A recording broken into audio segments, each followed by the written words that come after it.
Good evening. Thank you everyone who came for braving the weather.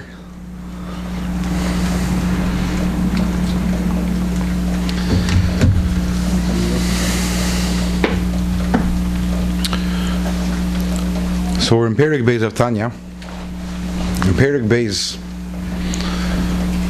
is here in last Perek, in Perek Aleph. We described the essence, the substance of the Nefesh HaBahamis. The essence of the Nefesh HaBahamis is selfishness. That's not bad. It's not good. It could be either one. A person could do good things for selfish reasons, but it's selfishness, it's self-centeredness. The essence of the Nefesh HaBahamis is ego. And today in Perek Beis, we're talking about the Nefesh Elikis, the godly soul which every single one of us has. And by virtue of the fact that we have it, we are Yidden. And we're Banim Lamakim, we're the children of the Eibishter. That is what distinguishes us. As we'll see in the Perek, as we're going to learn today, we carry divine DNA. Chelek Alekam Imal. Every single one of us, Pashat has a Chelek Aleka, a Neshama, which is of divine substance. And this Neshama which we have is the opposite of the Nefesh HaBahamis. It's not self-centered, there's no self-interest, it's not egocentric. Thank you very much.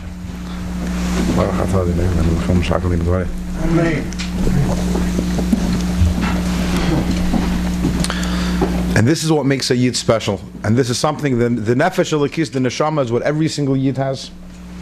And that's why Banim Atam Lashem Elikechem, every single Yid is a child of the Eibishter.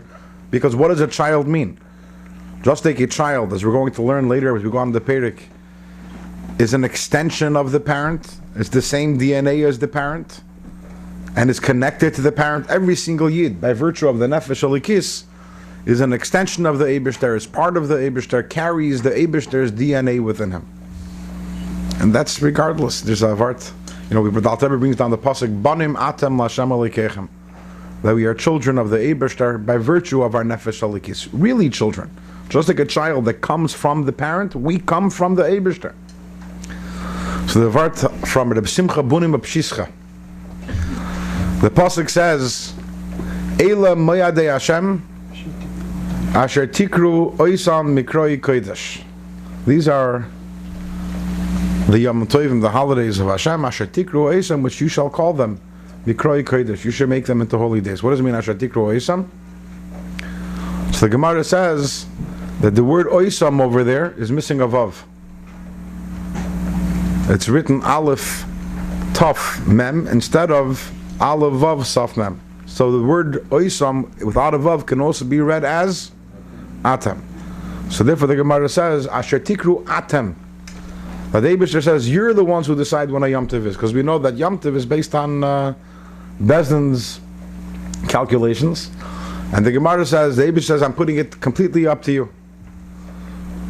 Asher Tikru Atem, that you will decide, you will call it Atem Afilu Shogigim, Atem Afilu Mizidin, Atem Afilu Anusin, the Gemara says. You, even if you make a mistake, in other words, even if Bezdin calculates the wrong day for Rosh Chodesh, Yom Tov is exactly when Bezdin says it is. Even if Bezdin are forced to say the wrong date, even if they have purposely make Rosh Chodesh on the wrong day, Atem, it depends on when the Bezdin, when the Yidden, when you decide on it. So Reb Simcha Bunim says, if when we have a word Oisam, but it's missing a Vav, so we say it means Atem, and it means you no matter what, whether you're misled, whether you're making a mistake, or whether you're actually even purposely doing the wrong thing, how much more so the pasuk, Banim Atem Lashem Elikechem. It doesn't say Oisam. It says Atem. It says it clearly Atem. So here for sure, we say Atem Afilu Shogigin, Atem Afilu Mizidin, Atem Afilu Anusim. A Yid is a Yid. We're children of the Eibishter no matter what. Whether we don't behave as children due to the fact that whether it's by mistake or whether because we're forced by external circumstances, or even if we're doing it on purpose, our status as children of the Eibishter never changes. And why? Because it's not something that we do, but it's who we are. A Yid isn't a child of the Eibishter by virtue of the Torah mitzvahs that he does. A Yid is a child of the Eibishter by virtue of his neshama, that we're an extension of the Eibishter. Now, for children of the Eibishter, then it behooves us to act properly and to learn Torah and do mitzvahs, because a child is supposed to be close to the father and supposed to bring pleasure to the father, anachas. But we're not. That's not what makes us children. Banim atam is because we have a neshama. This very special neshama, the nefesh elikis. And this nefesh elikis, the Alter Rebbe says, as we learned last week, comes from Hashem's chachma. It comes from Hashem's wisdom, Hashem's brain. Just like a child comes from the father's brain, Alter Rebbe says. In other words, the brain being the seat, the person's brain being the seat of the essence of the person's neshama, and the child is drawn from there.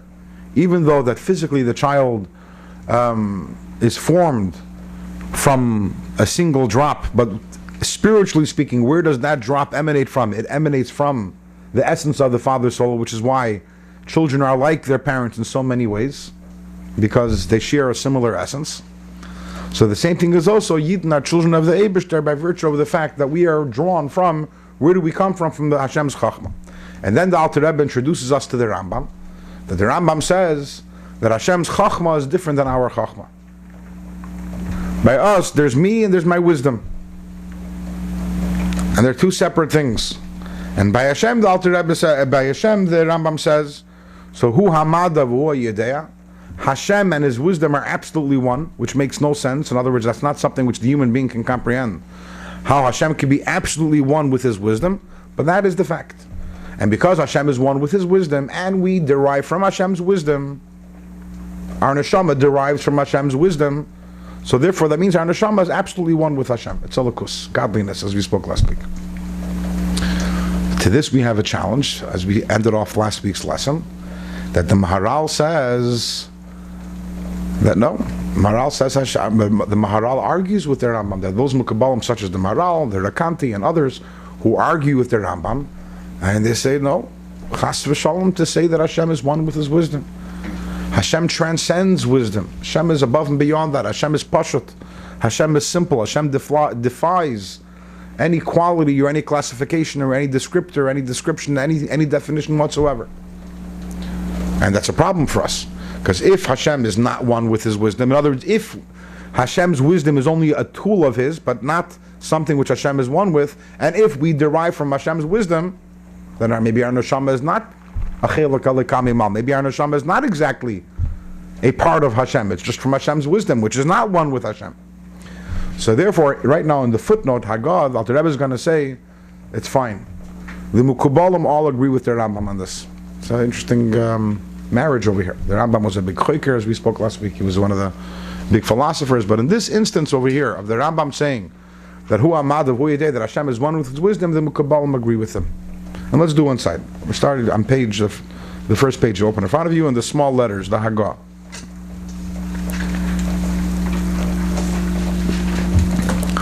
So Alter Rebbe says, "V'hoidu lechachmi akabala."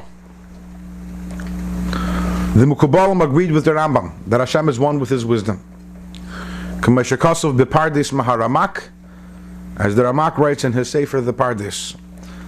The Ramak was the teacher of the Arizal. The Ramak lived in Sfas, I guess in the 1500s, and he was the Arizal's teacher, and he was a major Mekubal. What was his name? Ramak, Ramoshe Cordovero. Cordovero. Yeah. And he wrote a sefer called Pardis Ramonim, which is one of the primary Sfarim in Kabbalah, written by the Ramak. Now the Arizal came along after the Ramak. Again, the Arizal was the Talmud of the Ramak. And the Arizal revolutionized Kabbalah in many ways.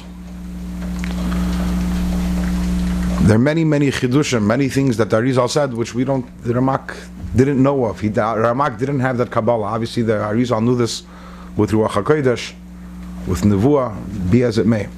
And one of the concepts that the Arizal introduced, that's why today's Kabbalah is based on the Arizal, not on the Ramak, even though the Ramak is an important sefer in Kabbalah, but anyone who studies Kabbalah today, we're studying the Kabbalah of the Arizal, what's known in English as Lurianic Kabbalah. And one of the chidushim of the Arizal was as follows. We know that everything comes from Hashem.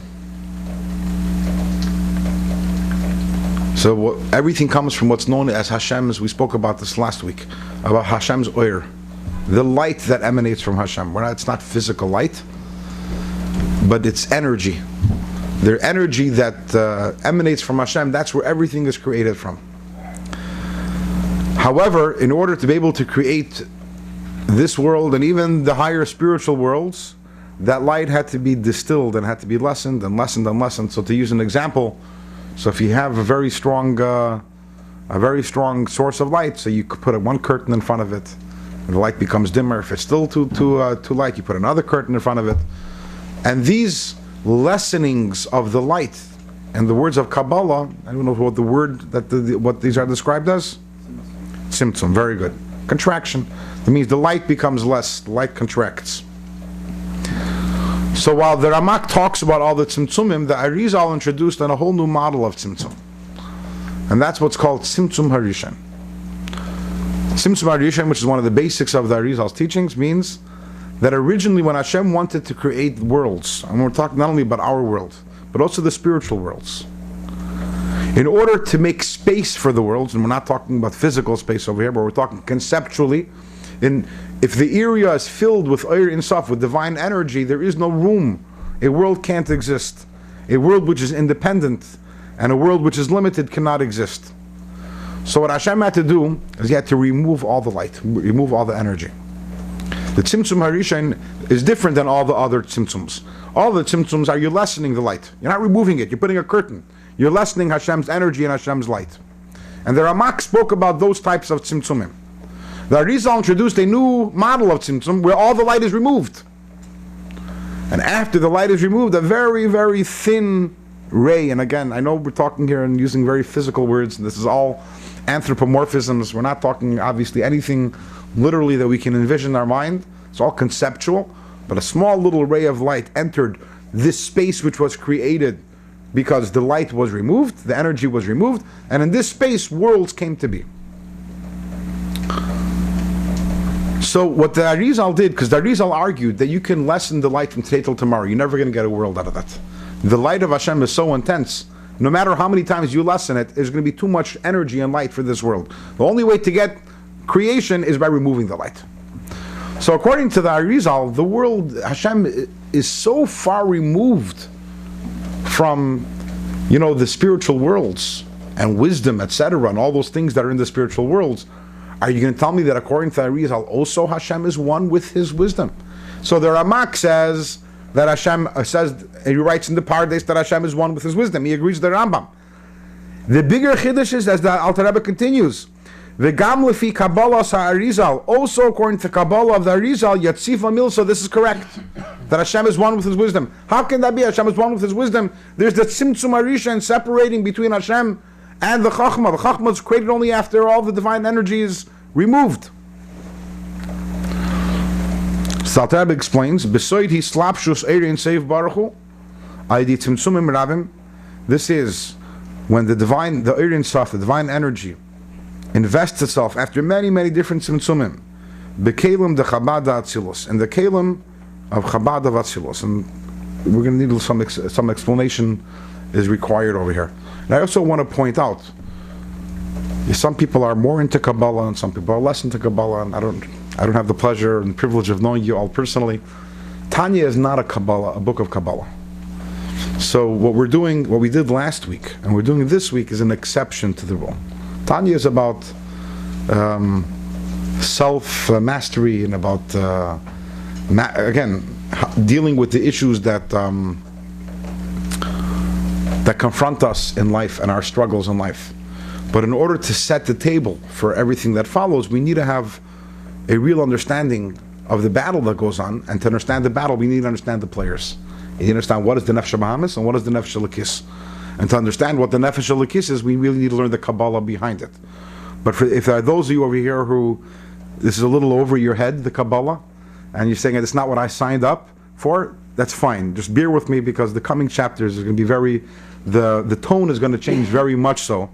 This is this chapter is going to be the last highly Kabbalistic chapter for the next 20 chapters. So just want to reassure you about that. Sfaradim go more for Kabbalah and Ashkenazim. You have to be 40, you have to be Lamdan, you have to be this. I was 10 years old. My father used to take me every Motzei Shabbat after shul. He used to cause a special place in Yerushalayim, 15, 20 older guys. They used to ask me to read. I didn't understand one word. I was reading Kabbalah for 3, 4, 5 years. Zohar, everything. So the question you're asking is, why are Sephardim more comfortable with Kabbalah than Ashkenazim, which is a historical reality. The interesting thing is that the Arizal was an Ashkenazi. In fact, the Rosh Tevis for Ari is Ashkenazi Rabbi Yitzchak. He was an Ashkenazi. The last name Luria is Ashkenazi name. He eventually, I don't know the exact history, I think he was born in Egypt. But he joined in Sfas, it was all Sephardim. And historically, the Mukabbalim are almost all Sephardim. Almost all the Mukabbalim are Sephardim. So that explains why there's much more of a legacy amongst and I wonder also if perhaps Shabtai Tzvi was an Ashkenazi, right? Mm-hmm. I wonder if that also had an impact on dampening the Ashkenazim's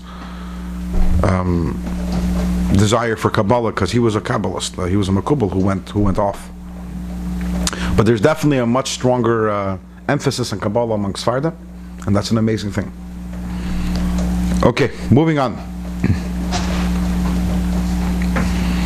In Yerushalayim, you always had the yeshiva of Mukabbalim was all Sephardim. My grandfather was the shoret of the Ben Ish Chai. In Machane Yehuda, till today they have Yeshivat Minchat Yehuda.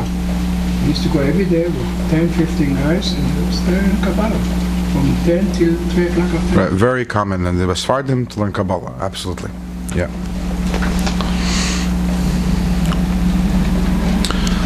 So we need a little Kabbalistic primer over here.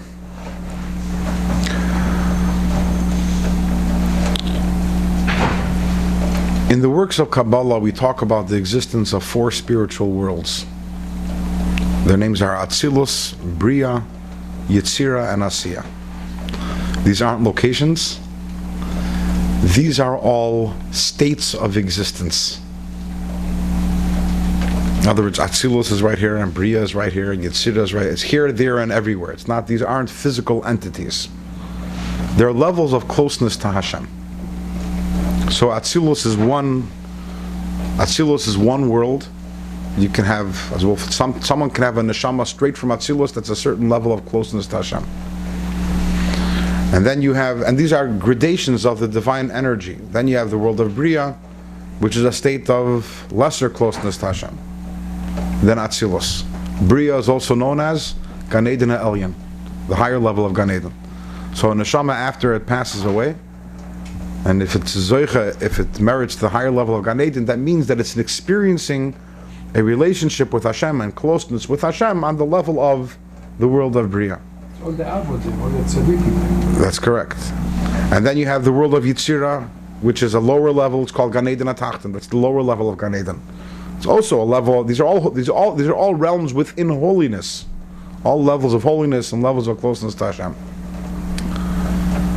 And then you have the world of Asiya, which is the lowest spiritual world, and then we have our physical world after that. The essence of every single world is 10 spheres. There's 10 divine attributes. You have Chachma and Bina and Das, and then the 7 Midas, Chesed, Gvura, Tiferes. So every single world you have the divine light which is shining in that world, and that divine light enters what's called the Kalim. The spheres are known as the Kalim. A Kali is a vessel or a utensil. And today, right now, we're going to talk about the world of Atzilus. The world of Atzilus is the first place where limitation begins. Meaning that higher than Atzilus, there's Ur and Saf. Higher than Atzilus, there are many, many different levels of Hashem's energy. And all of the energy, the Ur and Saf, is not defined, is not limited. You can't say there's 10 spheres in the Ein Sof, because there's no 10, there's no 11, there's no 9. It's absolute unity and absolute simplicity, because the Ein Sof is a simple reflection, as we spoke last week. What is Oyer? Light is a reflection of the source of light. So the Ein Sof is a perfect reflection of Hashem, and just like Hashem is absolute unity and indescribable and undefinable, the Oyer that emanates from Hashem, the energy that emanates from Hashem, is the same thing. Until the world of Atzilus. Then you have the world of Atzilus. In the world of Atzilus, to give it a very simple metaphor, you have over there 10 cups. Kelim. One cup is called Chesed, one cup is Gvura and Chachma and Bina, the 10 different spheres. And every cup has a different color, except that it isn't a color; it's a different nature. When the divine light enters Chachma, what comes out of the keli afterwards is light which is colored and looks like Chachma.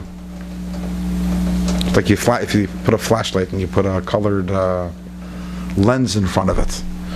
So what happens in the world of Atzilus is that suddenly Hashem's light, Hashem's energy becomes defined, it gains form. Until now, Hashem's energy was limitless and undefined, and suddenly when it comes into the world of Atzilus, now suddenly we have Hashem's energies defined in different ways. Some of the energy now looks like kindness, and some of it looks like severity, some of it looks like wisdom, and some of it looks like mercy, and some of it looks like royalty. And these 10 modes of Hashem's light are similar to like the 3 primary colors, or the music, the scale, right? Just like you have 7 notes, and from that you can make, how many songs can you make from those 7 notes? 10. Limitless amount. Unlimited. Right? And from the 3 primary colors you can make a limitless amount of colors. These 10 definitions of Hashem, when they merge together with each other, so there's obviously this pure chesed and pure gvura, everything, all the definitions that exist, they started off with these 10 definitions of Hashem's energy.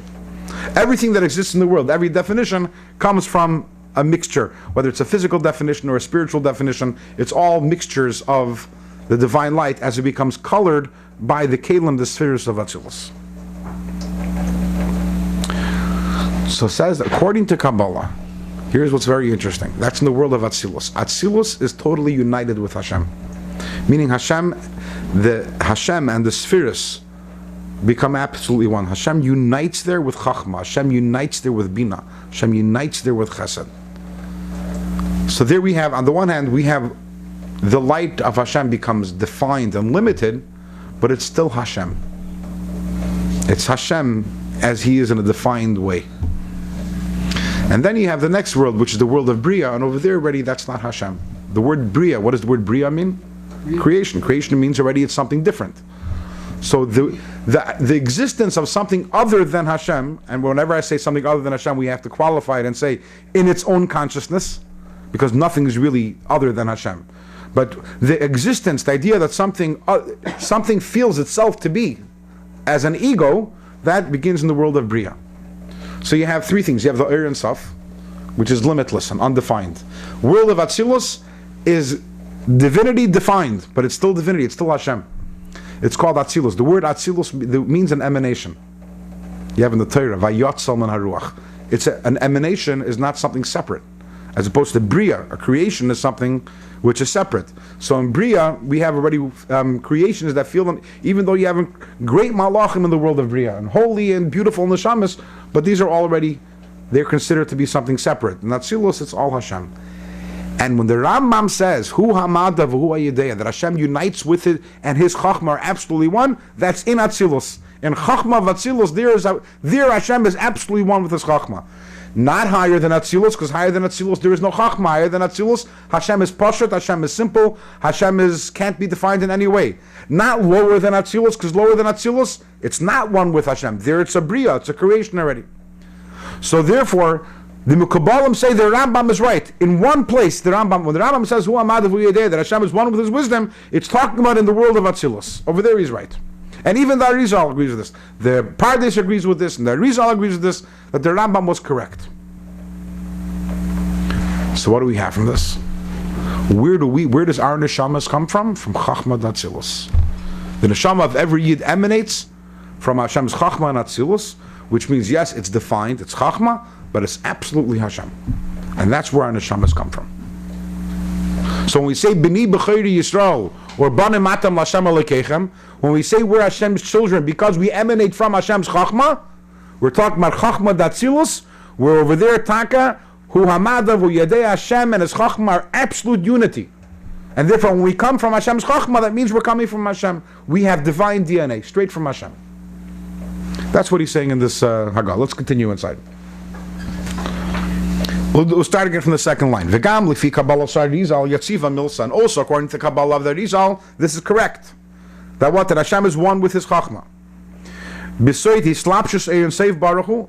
This is true when the Eirin Sof enters, Aydi Tzimtzumim Rabim, through after many Tzimtzumim, the Eirin Sof enters B'kelim the Chabad Atzilus, in the vessels of the Chachma Bina and Das of Atzilus. Achleila Mailam Atzilus, but not higher than Atzilus. Higher than Atzilus, then there is no Chachma. Ukumation is Bar B'Makam Alter Rebbe says, as explained elsewhere, She'ein Seif Baruch Hu, that the Eirin Sof Merumamu Misnasa Reimamus Ein Kates is infinitely exalted and above L'mayla Mayla Memhusu B'chines Chabad from Chachma Bin Adas. Eirin Sof is infinitely removed from Chabad. It's infinitely removed from any definition. To the point, Ad Shemuhusu B'chines Chabad Nechshavas Kasiya Gufnis Etzlo Yizbarach. When Hashem looks at Chabad with the Eirin Sof, you're trying to compare Chachma to Eirin Sof. When Eirin Sof looks at Chachma, it's like looking at something physical. That's how low it is. It's like this physical world. Chachma Da'atzilus, in comparison to Eirin Sof, is like this physical world. As the pasuk says, Kulam b'Chachma Asisa, which in a deeper sense, what does this pasuk mean? That Hashem, by you, Chachma and Asiya, which is the lowest physical world, are the same thing. And that's when in relation to the Eirin Sof. However, in Atzilus, there is Chachma, and the Chachma and Atzilus is absolutely one and part of and together with the Eivishter.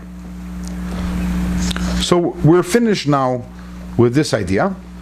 We've established Yidin are banim ta Hashem. We are the children of Hashem.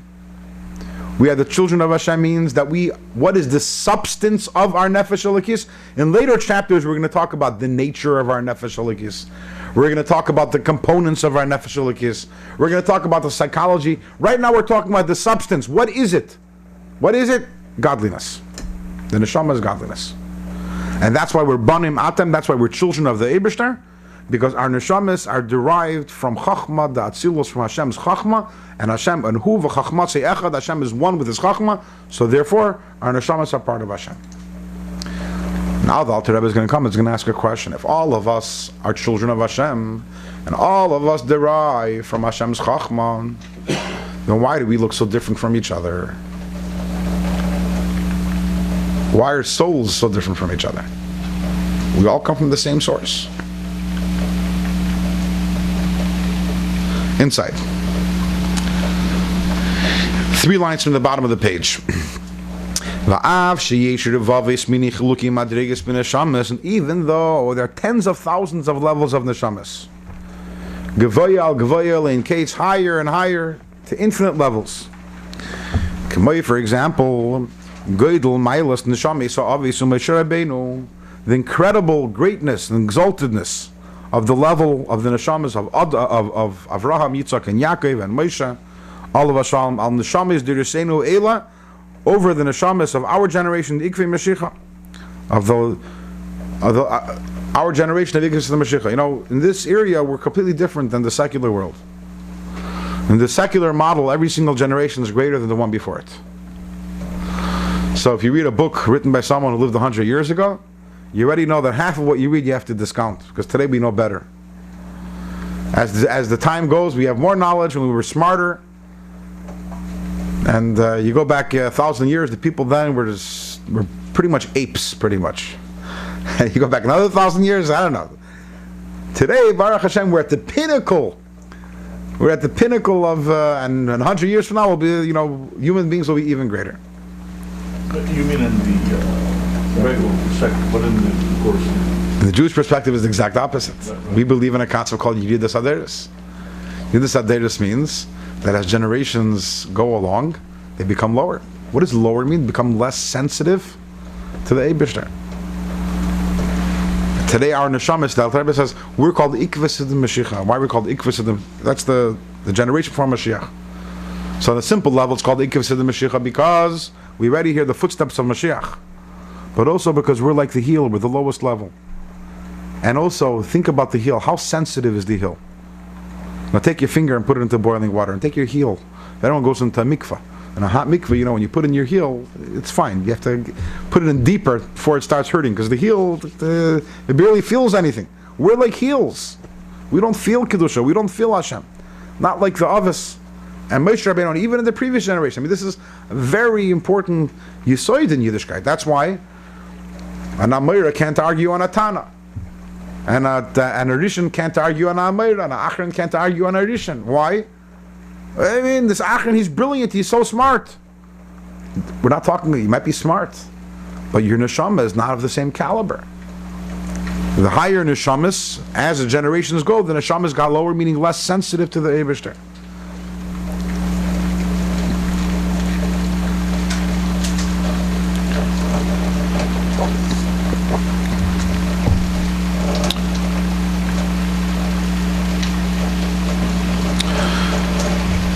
So what we have over here is, we mentioned before, that when Hashem breathed into Adam Harishon, He breathed a neshama into him. That neshama was the core, that was the master soul, which contained all the Yidden of all the generations.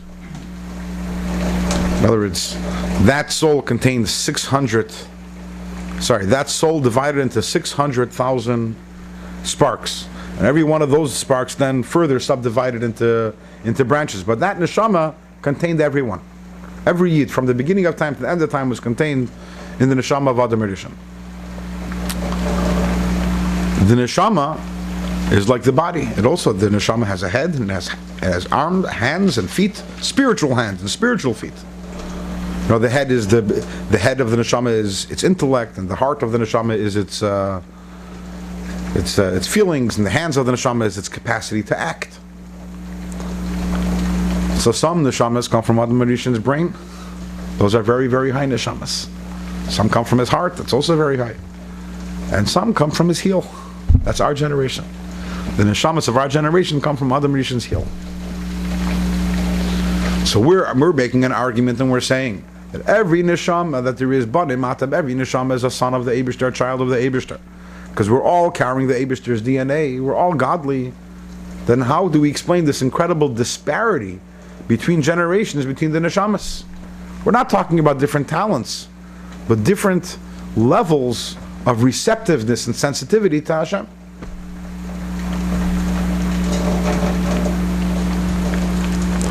And then the Alter Rebbe is going to continue. That's when you're looking at the general picture.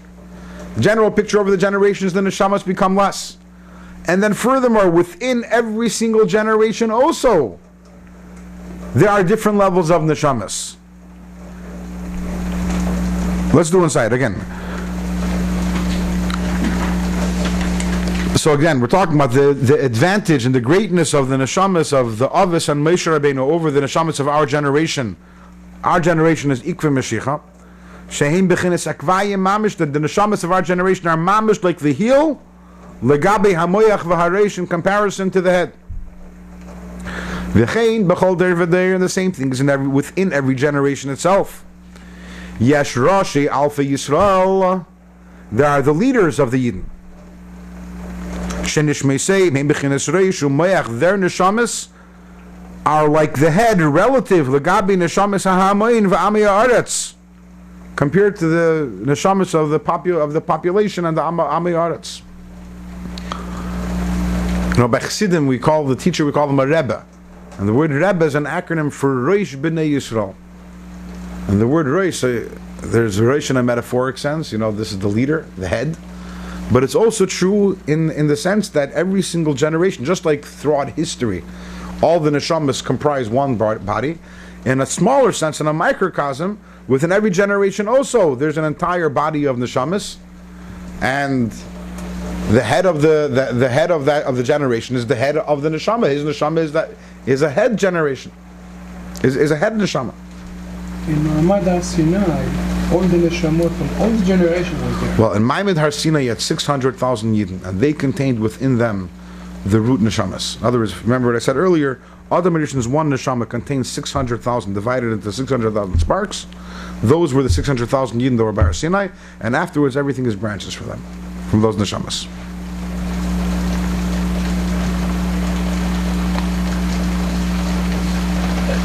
So that's in every Jewish neshama was really previously by Har Sinai. Rough like that. Sure.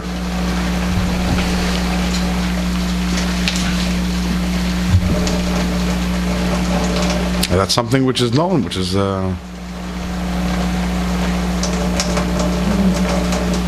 way we do is the same.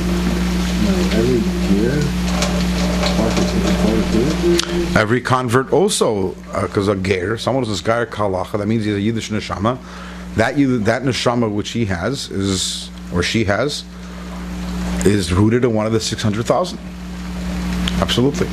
That means the ger's neshama was there also by Har Sinai. The 600,000 men, and those are the sports. How did the ger connect one of those sports? How do you connect one of those sparks? Well, I don't think that's a ger. I think you gotta go back and Your neshama you didn't get from your father. You know, there's a...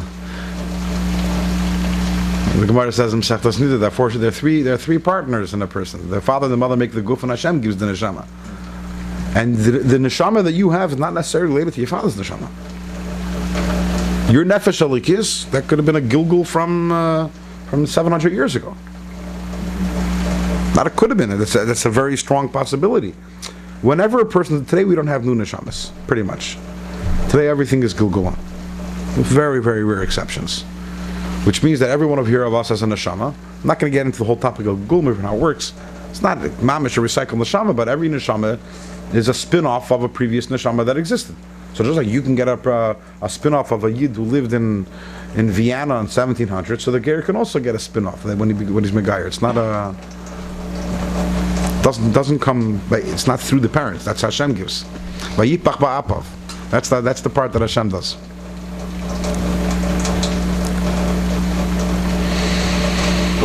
Individual guy that said yes, like when Hashem went around to the nations, according to they come back again. As I state in the part, right, somewhere, right? Yeah.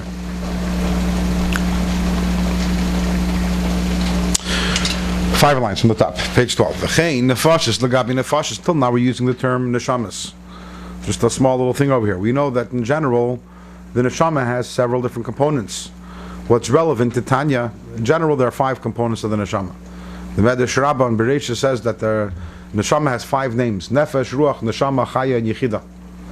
And when the Medrash says that the neshama has 5 names, that means it has 5 components. It's not like every name is describing a different part of the neshama, a different dimension of the neshama. Tanya doesn't talk about chaya, yichida. Excuse me. Tanya limits its discussion to nefesh, ruach, and neshama, the 3 lower levels of the neshama. So the word neshama is a general word. We talk about the word neshama, even though it's also one of the names of the neshama, nefesh, ruach, neshama. But in general, when we're using the word neshama in a generic sense, we're describing the entire soul.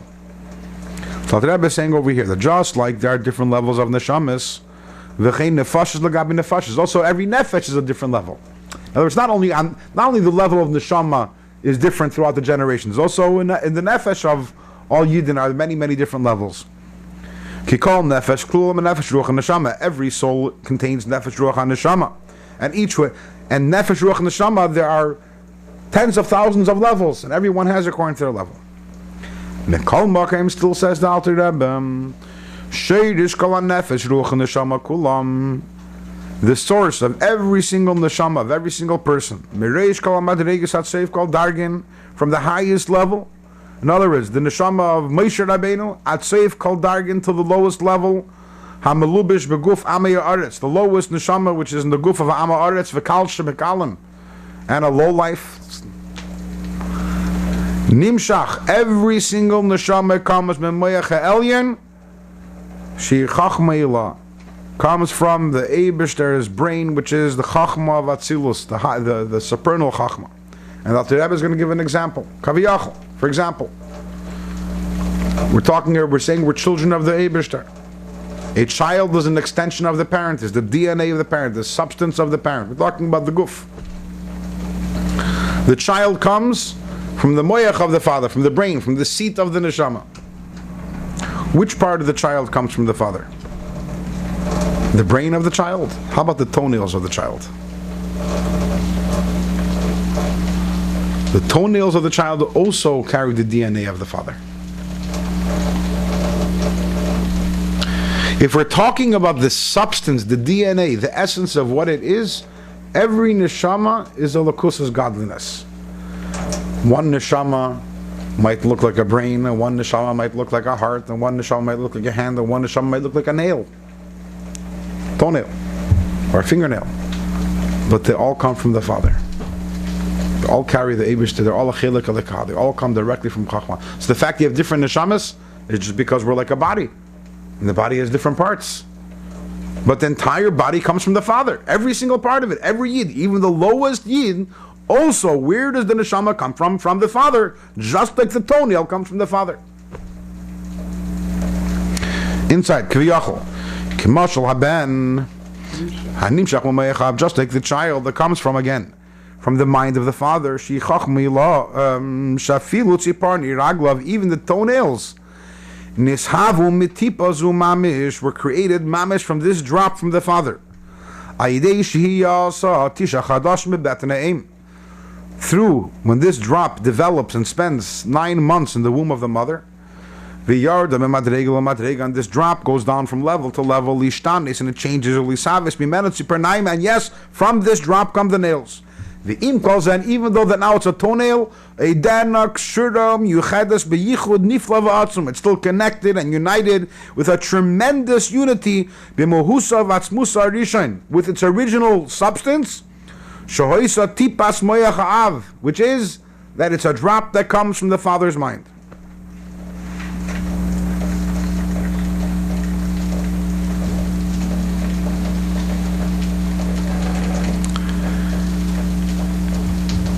Every yid comes from the neshama of every yid is a lakus's godliness. Sometimes it could change form a little, but it is what it is. It's godliness. The story is told about there was a mashpia, famous mashpia in Lubavitch. His name was Reb Shlomo Chaim Kesselman. So he started out in Russia, and then eventually, in the late 1940s, when there was the big escape from Russia, when hundreds and hundreds of Chabad Chassidim were able to escape, so he escaped also, and he settled in Eretz Yisrael, and he was the mashpia in Kfar Chabad in the Yeshiva for many years. Died in the early 70s. So when he was in Russia, he was zoicha to be arrested. The Chassidim, that's the terms they used to use. He was zoicha to be arrested. The Chassidim in general, they say, the Chassid who was never arrested was looked at funny. Like, why weren't you arrested? That means you didn't do enough. Because if you taught enough the Torah and you went and did what you're supposed to, you should have been arrested. So he was arrested and he was sent away for several years, away from his family. Not in a prison, not in a labor camp, but he was not allowed to go back to the city where he lived with his family for several years. And he had twins. He had 2 children. One of them still alive. One of them passed away. He had 2 sons.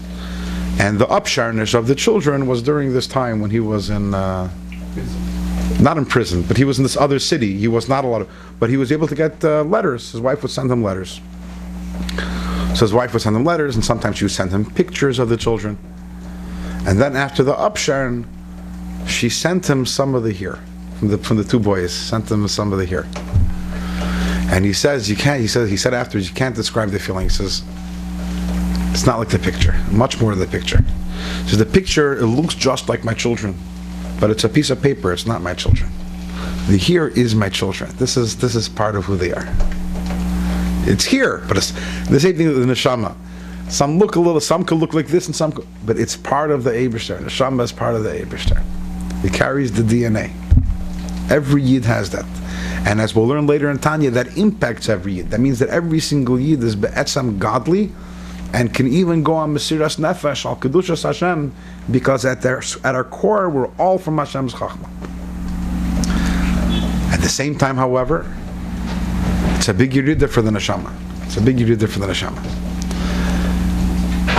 And this Yerida, Hashgacha Pratis, is mamash described in this week's Parsha. In the first pasuk of this week's Parsha, so the pasuk says, Vayetze Yaakov me Be'er Shava.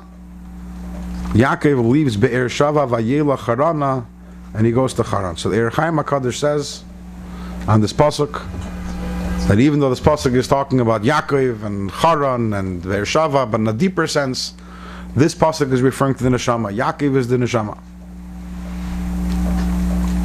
Which, by the way, the word Yaakov is Yud, godliness, which comes down to the Akev. It comes down to the hill, to the lowest level. That's the neshama. And the neshama, Vayetze Yaakov, the neshama has to leave Be'er Shava. It has to leave its place of holiness. It has to leave its place in heaven, in Chachma Datzilus, where it is, and the highest level of unity with Hashem. The word Be'er Shava, according to Kabbalah, Be'er is the well from which Sheva comes from. Sheva is the midos of Hashem. Remember, there are 7 midos. The source of it, the well from which they are drawn, the Be'er, is Hashem's mind. Right? So exactly what we're talking about, the Chachma and the Bina of Hashem, the Neshama has to leave the Be'er Shava, and where does it go? Vayelech Charana. Has to go to Lavan, the lowest part. Charan is Charain Af, where Hashem's anger is. In other words, where everything is wrong and everything is, all the people are deceptive, and as we know with the tzaras that Yaakov has.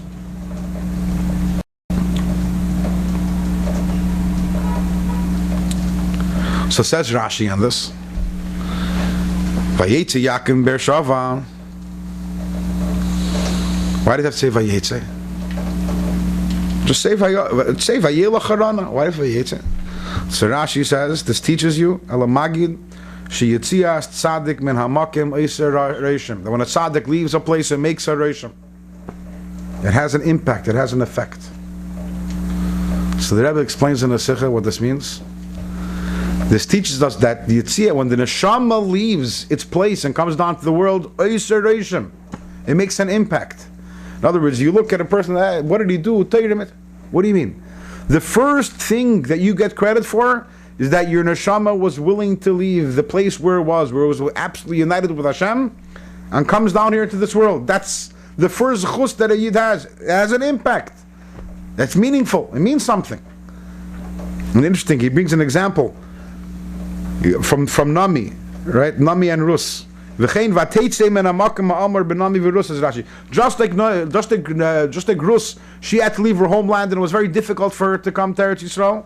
For the neshama to leave its place where it is in heaven, to come down into this world isn't easy. That's chus number 1 that we all have. But the home kolayir, that's the Rosham. That's right, where she came to. And then it says, Shazman Shat Tzadik Ba'ir, when the Tzadik is in the city, which again, the city we're talking about when the Tzadik is in heaven. Hu Haida, Hu Ziva, Hu Hadara.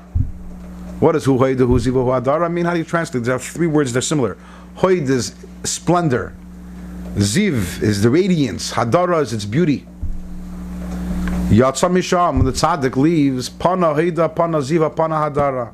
There is no more splendor, there is no more radiance, there is no more beauty. And that's what happens when the neshama leaves above and comes down here. There is no more radiance, there is no more beauty, and there is no more splendor. Suddenly the neshama looks like a toenail. Exactly what we're talking about in Tanya over here. When the tzaddik leaves, Pana Haida, Pana Ziva, Pana Hadara, comes down into the world, the splendor is gone, the beauty is gone, the radiance is gone. But what remains? The neshama itself. Splendor, beauty, and radiance are all things on the outside. They're all external things.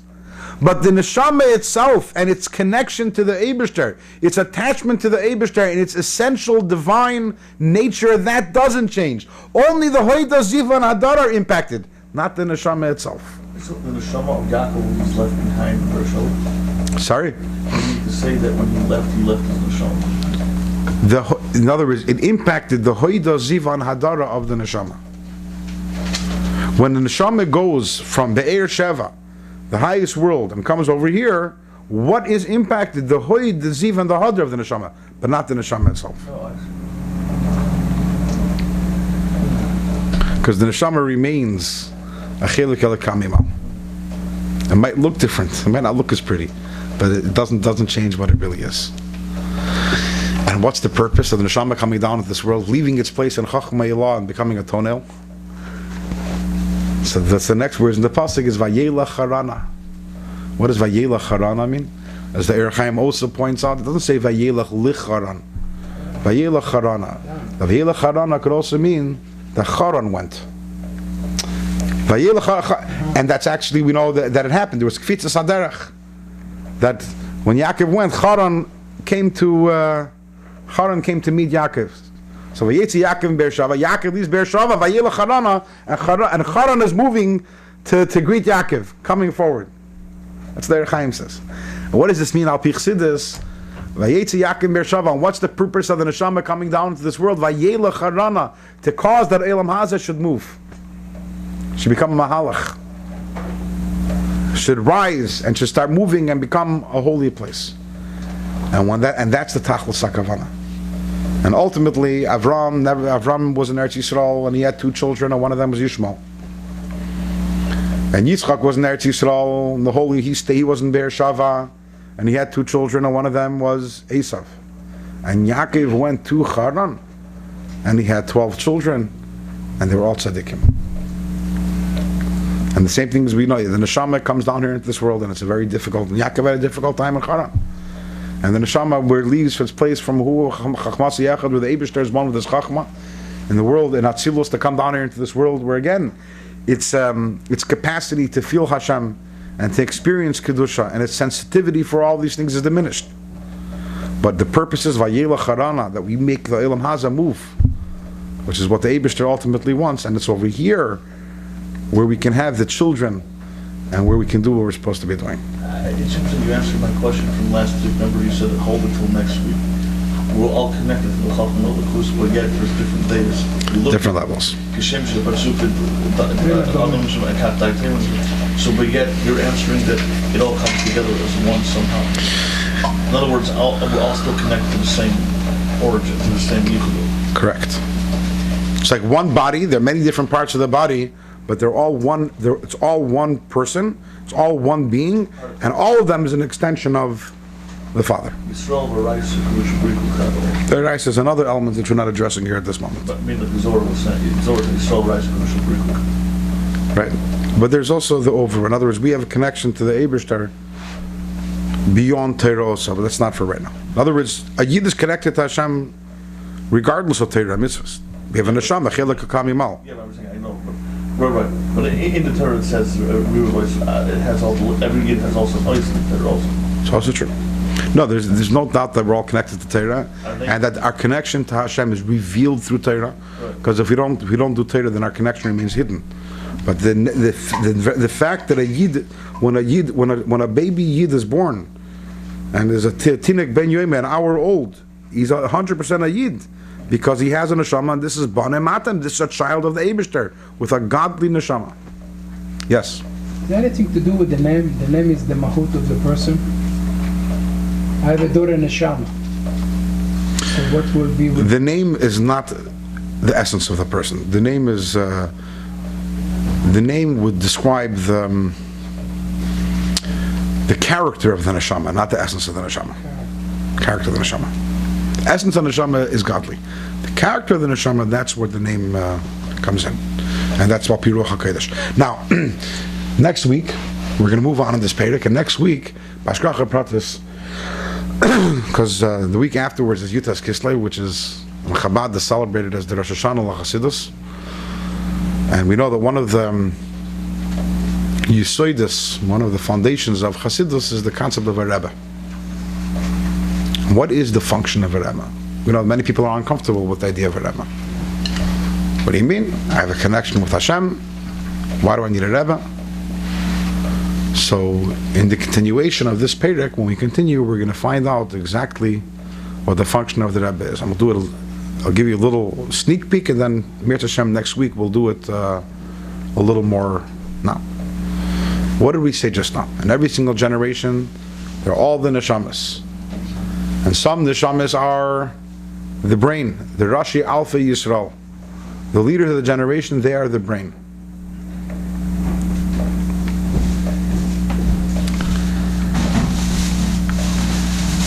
So we have the body of a person, and we say the entire person comes from the father, from the brain of the father, from the chachma of the father. Which part of the child, however, retains the exact connection and wasn't changed whatsoever is the brain of the child. So how do the rest of the limbs of the body, they're all the DNA of the father. But who brings them the awareness of the fact that they come from the father? That's the brain of the child. And as we'll learn next week, that is the function of the leaders of the generation, the Rebbes of the generation, is they are the ones that remind us all who we are. The brain tells the toenail, Mr. Toenail, you think you're a toenail and you think that you don't know where you come from. I want to tell you that you come from your father.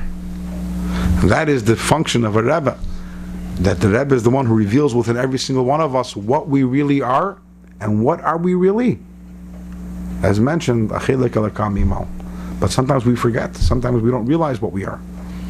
Sometimes we look at ourselves as frail, little, unimportant, fallible human beings, and we forget that we're a chelik alakamimal, we forget that we're a piece of Hashem above.